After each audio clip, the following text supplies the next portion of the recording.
सादर गड़ी के मम्मी हरदी सादर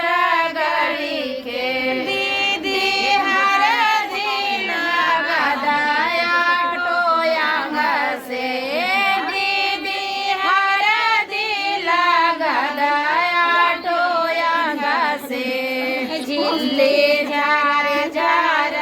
गिरा है बदन से झिल्ली झार झार गिरा है बदन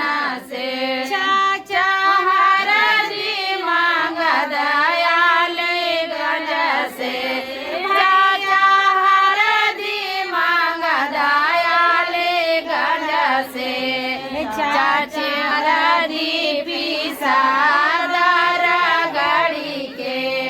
चाचे हरदी सादर गड़ी के भाभी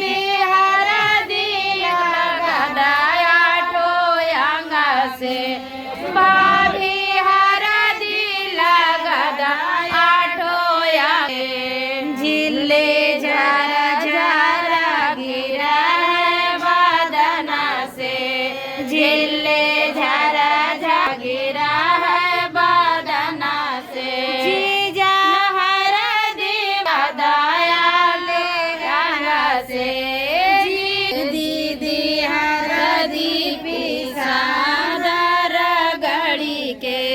दीदी हरदी सादर गड़ी के हरदी लगदया टंग से फुआ हरदी लगदया टोयंग से झिल्ली झर झर गिरा है बदन से